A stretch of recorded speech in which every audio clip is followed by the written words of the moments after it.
Olá, pessoal, bom dia, sejam todos muito bem-vindos a mais um Stay Connected aqui da Mura Electronic. Muito obrigado a todos vocês que vêm acompanhando aqui o nosso canal nos últimos dias, semanas, no último ano, né? Faz mais de um ano que a gente começou aqui com esses webinars. Então, muito obrigado a todos vocês que são novos no canal, que são já antigos. Então, o apoio de vocês fortalece muito a gente a continuar trazendo novos conteúdos. Então, para finalizar esse mês de junho, a gente está falando de segmentos. Então, diferentes segmentos da nossa indústria e sempre trazendo especialistas. E hoje eu conto com dois especialistas aqui, com o Vinícius e com o Cláudio, já vou apresentar melhor eles, que vão falar sobre agronegócio e também sobre o segmento ferroviário. Pelo menos para mim vai ter muita novidade. Espero que vocês gostem aí dos assuntos, que tenham gostado desse mês aí dos segmentos. Então, Vinícius, obrigado aí, não é a sua primeira vez, né, participando aqui nesse mês. Obrigado aí por ter aceitado o convite novamente.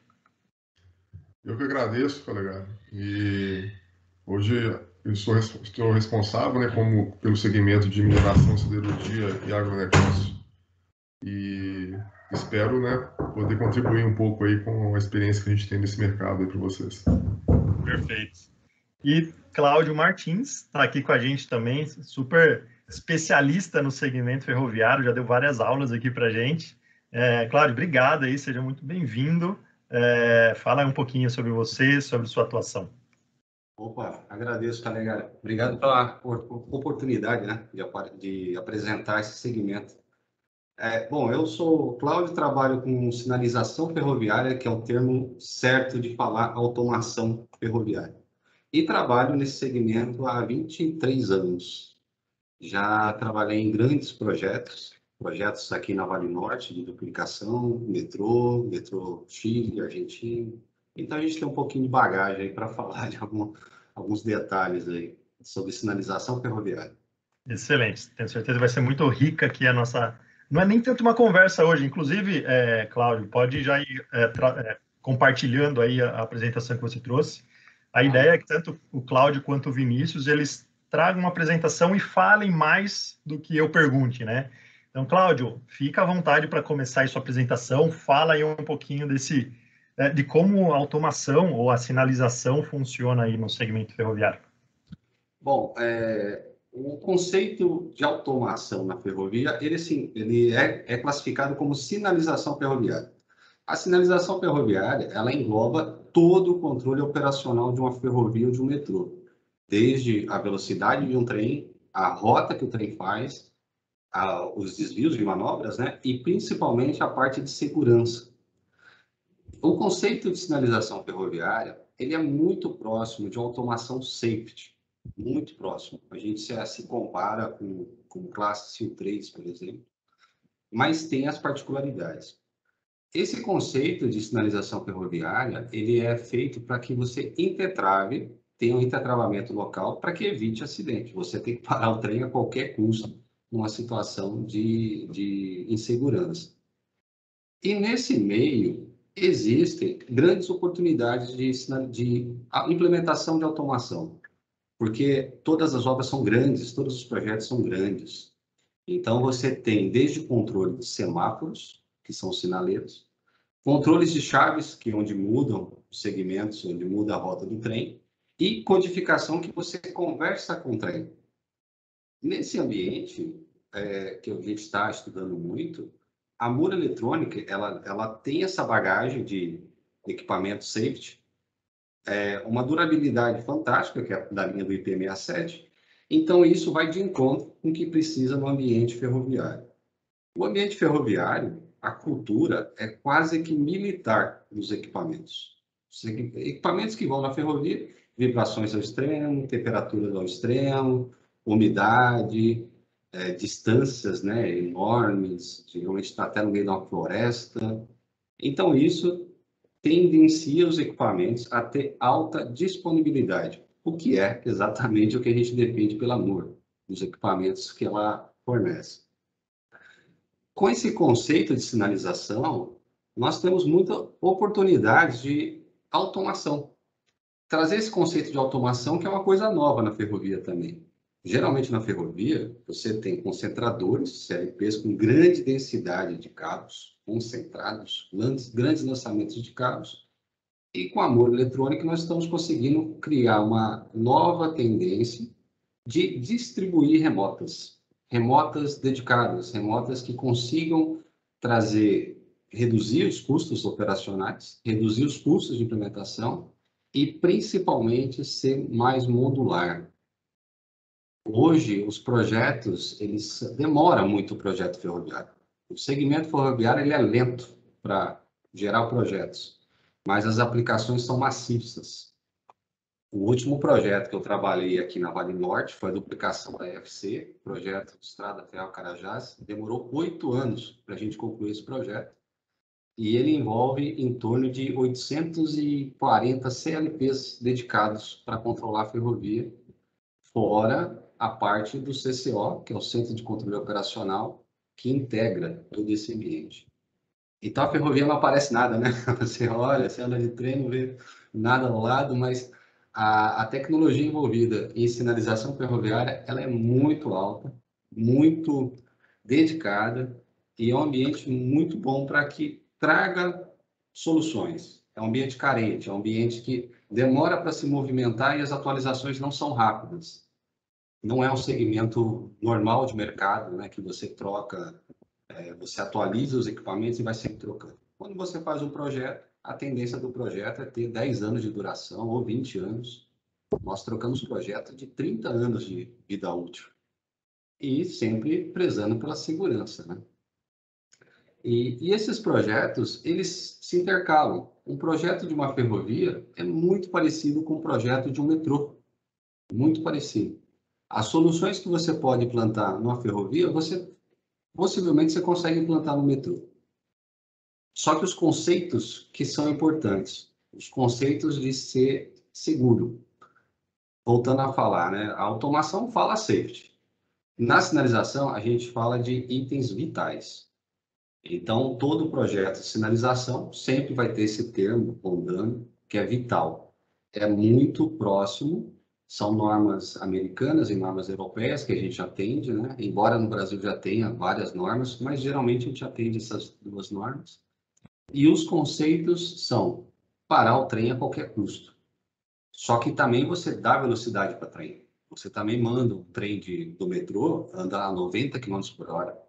Um trem aqui da Vale, que é o maior trem do mundo de minério, que é 4,5 km, anda a 80 km por hora. Então, quer dizer, para você fazer uma manobra num trem desse, ou fazer ele parar uma curva de frenagem, se você não tiver uma sinalização adequada, no momento que você vai parar o trem, você pode ocasionar um desastre. Então, esse conceito tem que ser muito bem frisado. As aplicações são muito modulares.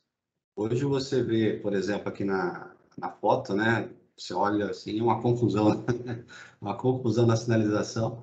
Mas quando você começa a detalhar, você vai entender que a planta de automação de uma ferrovia, ela é, ao mesmo tempo, complexa e, ao mesmo tempo, simples, porque se replica as soluções.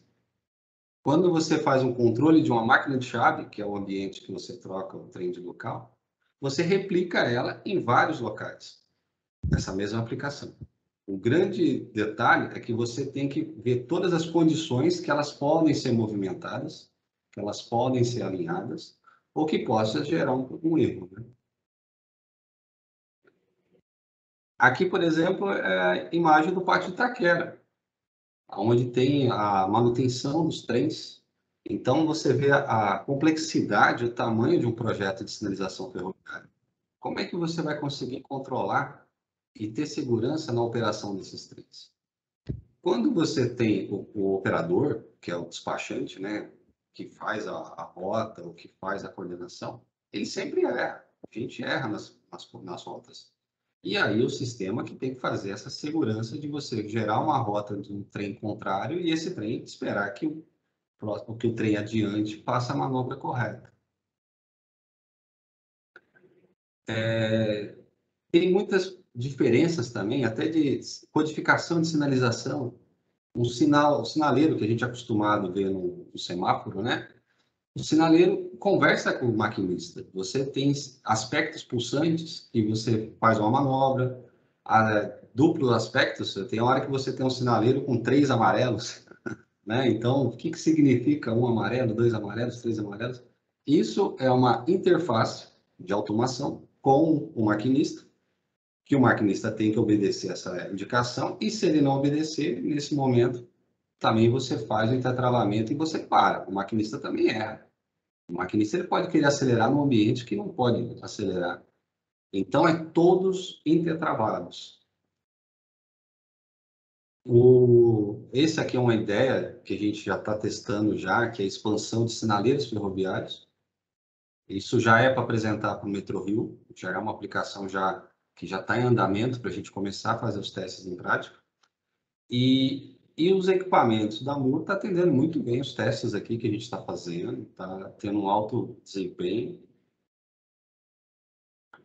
A ideia é sempre as remotas, né? Você criar esse conceito de remoto no ambiente ferroviário. E até para mais, não é só no ambiente ferroviário, até nos acessórios. Dentro do metrô, você tem vários controles, controle de escada rolante, controle das portas de acesso, controles de temperatura, que também são interligados ao sistema de controle do trem. Quando você tem um controle de uma estação, ela é um pouco mais complexa, né? Você controla também o trem, mas você também tem que ter a segurança do passageiro, o conforto do passageiro, né? Imagina uma escada rolante lá na Sé Pará, né? Olha o problema que dá, né? Aquelas portas que você tem na linha 4, você não abrir aquela porta, né? Então, são intertravamentos, e essa modularidade da MUR bate de encontro o que precisa hoje, cara, nesse ambiente. Então, eu vejo uma grande oportunidade da MUR entrar nesse segmento que já está entrando, né? E esse conceito modular, que é uma coisa muito boa para nós projetistas e para o cliente final, que ele não vai ficar engessado em acertar o projeto, aquela expansão logo de cara, né? Todos os projetos têm muitas alterações, né? Muitos desvios. E o conceito que a gente está defendendo realmente é trazer essa ideia de remotas, conceito de remotas, para o ambiente ferroviário. Legal, para mim é sempre uma aula, né? E sempre um aprendizado gigantesco ouvir você falando sobre esse segmento aí. E é muito legal a gente descobrir o quanto que é importante ter as redundâncias, quanto é importante você ter diagnósticos, você ter confiabilidade dos sinais, um sistema robusto. E é isso que a gente busca muito, né? Eu, pelo menos, estou muito acostumado com a indústria onde tem muitas máquinas. E máquina você tem falhas que são, às vezes, falhas banais, né? Um mau contato ali de um fio que escapa de um borne, que é uma coisa simples, mas que às vezes gera uma parada de máquina de horas. Agora imagina um sistema ferroviário, um trem ali lotado de gente e ter uma falha de curto-circuito ou de um mau contato, não pode ficar esperando horas para o trem retornar, né? Então tem que ser muito rápido, o diagnóstico acaba se tornando muito, muito importante. Sim, é fundamental, cara. E é uma carência desse segmento. É uma carência. Você tem o efeito. Você tem o efeito do mau contato de um I/O. Você tem um defeito de um relé. Você vê, né? O trem para, a estação... Aí vai aquelas notícias, né? Parou a estação e tal. E aí você começa a entender que a falha... Era simples a falha. Com um diagnóstico você conseguia ter desmembrado tranquilamente. Isso aí, perfeito. Bom, se sobrar mais um tempo aí no final, eu tenho mais um monte de pergunta aqui que eu posso ir fazendo aos poucos. E Vinícius, vai se preparando aí, pode ir compartilhando também a apresentação que você trouxe para a gente. Vamos agora ouvir um pouquinho sobre agronegócio. Eu acho que esse é um segmento super importante para a economia do Brasil, né? Ultimamente se fala muito de agronegócio. Então, o Vinícius aí, como especialista do segmento, vai falar também um pouquinho sobre automação no agronegócio. Bom, pessoal, igual o Calegari adiantou, né? Além de ferrovia, mineração e siderurgia que vocês viram aí no episódio anterior, nós também trabalhamos bastante com agronegócio, né? E hoje eu vou falar um pouco de usinas de açúcar e álcool, né? Um pouco que a gente tem aí de aplicações, né? E soluções envolvendo essas usinas. Tá aí o meu celular e o e-mail, né? Se vocês quiserem entrar em contato, a gente fica à disposição. Bom, eu gosto sempre de listar alguns equipamentos, né, que são muito utilizados, né, nos segmentos para as pessoas interessadas, né, entenderem um pouco o que a gente pode ofertar de solução, né? E aí, né, falando de usinas, a gente tem todos esses segmentos aí que estão listados, né, e tem uma sinergia muito grande, né? Igual o Cláudio estava falando aí de ferrovia, né, de soluções robustas. A gente também falou sobre mineração e siderurgia, e o produto da Amur, né, as soluções da Amur, vai de encontro a esse tipo de ambiente, né? Um ambiente que exige uma robustez mecânica, né, com grau de proteção IP67, né, por isso que a gente fala soluções distribuídas, né, e uma robustez também eletrônica, né, com proteções, com diagnóstico, né, que tem tudo a ver com esses tipos de ambientes industriais, né. E aqui eu coloco mais IoT, né, que usinas de açúcar e álcool, né, e não só usinas, né, mas vários segmentos têm focado bastante em conectividade com a indústria 4.0, né, e a gente, falando disso, a gente não pode deixar de falar em IoT Gateways, né, que são dispositivos que você consegue monitorar, né, através de ambientes de nuvem, tudo que está acontecendo na sua planta, né? Então, eu vou mostrar um pouco aqui como que isso funciona na prática, né? Então, falando um pouco de aplicações, né? Em usinas de açúcar e álcool, a gente já começou aplicando muito em centrífugas, né? E onde você tem ali o painel remoto, né? Com as soluções de I/O, né? Tudo com entradas e saídas digitais, analógicas, que você pode, protegidas, né, contra curto-circuito, sobrecarga, né, e que te geram um diagnóstico e que você consegue monitorar a centrífuga, né. E aqui do lado esquerdo e do lado direito da centrífuga, nós estamos ilustrando aí painéis de remotas distribuídos, né, ou seja, isso aí já é uma aplicação já em campo, né, em ambientes já com umidade, com sujeira, com poeira, né? E uma particularidade interessante, né, nessa figura que está aí do lado esquerdo é que as nossas remotas elas já atendem a zona 22 de classificação, né, de área com risco de explosão, e a gente tem isso na destilaria, né, que todas as usinas têm uma destilaria, né?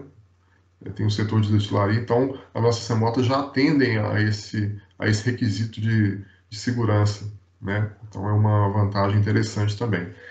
E aqui a gente tem um painel distribuído na Moenda, né, que também é um outro setor, né, da usina, e aqui vocês estão vendo, vocês estão vendo um IoT Gateway, né, que a gente chama de DIGA, que ele serve como uma interface para você mandar todos esses diagnósticos, né, de curto-circuito, né, todo o funcionamento que está aqui, que esse painel está monitorando, né, você consegue disponibilizar numa nuvem, né, e aí você consegue ter acesso aí, né, nas mãos, né, você pode jogar para no próprio celular, você consegue ter acesso aos diagnósticos aí, né, ver e monitorar o que está acontecendo na sua planta, né?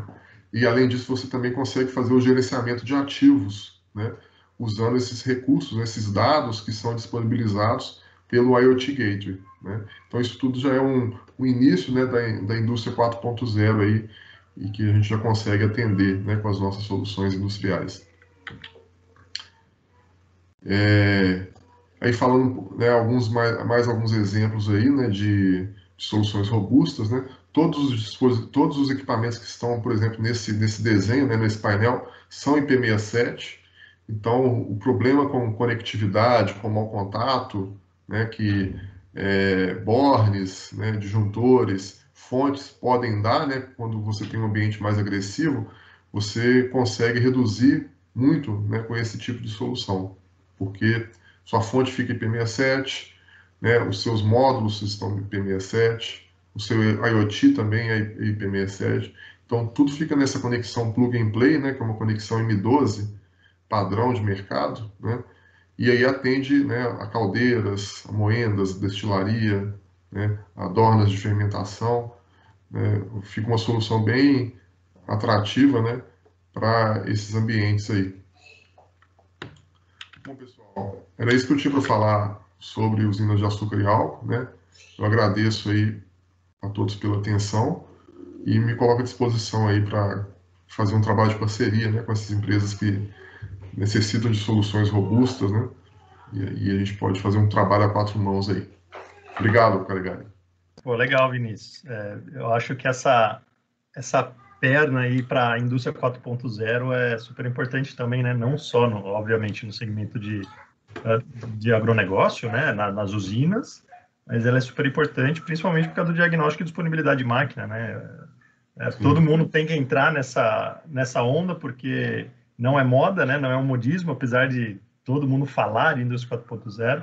Não, pelo contrário, é um tema super importante. E com certeza vocês precisam procurar os parceiros de vocês para conseguirem colocar em prática pelo menos alguma coisinha ali, alguma pontinha de indústria 4.0 para tomar gosto e depois fazer isso se tornar maior aí, né, dentro das empresas. Eu quero passar novamente aí a palavra para vocês darem uma consideração final, darem um recado final aí antes da gente finalizar aqui o nosso webinar de hoje. Então eu volto aí a palavra com o Júnior, né? Tem alguma coisa a acrescentar? Quer deixar algum recado aí, Júnior? Bom, é mais uma dica do que um recado, né? O Brasil está passando por grandes transformações e o segmento ferroviário vai ter um impulso gigantesco, né? Já tem umas grandes projetos aí acontecendo.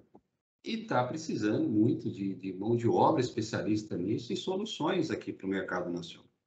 Então, é uma hora boa para a gente realmente ter essa aproximação com todos os segmentos e estar à disposição, né, para que a gente evolua nesses projetos, porque o Brasil tem que crescer, tanto o agronegócio depende da ferrovia e um depende do outro, então tem que estar bem antenado com essas oportunidades mesmo.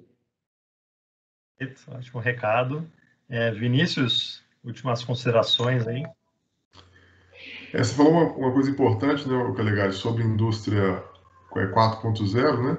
E se não tiver um foco em disponibilidade, né, aumento de disponibilidade, ou seja, né, tornar melhor a indústria, né, brasileira, não adianta, né, fica só no conceito, né?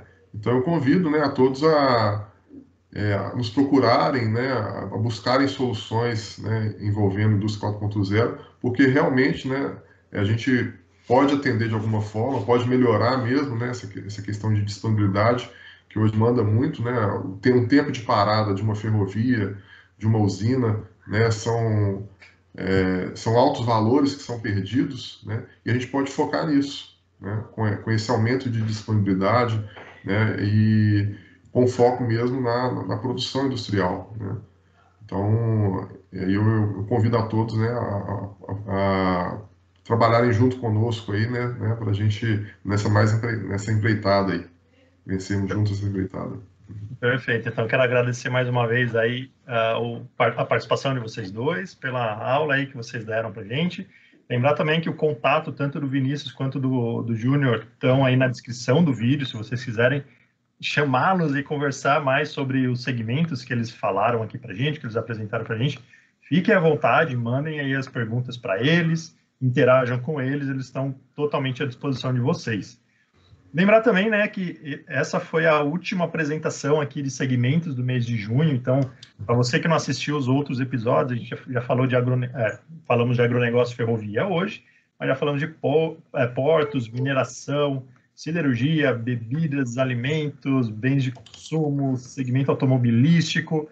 A gente falou sobre muitos segmentos diferentes. Aí, se você perdeu algum deles, vai lá e olha aí no nosso canal para recuperar os webinários passados. Legal?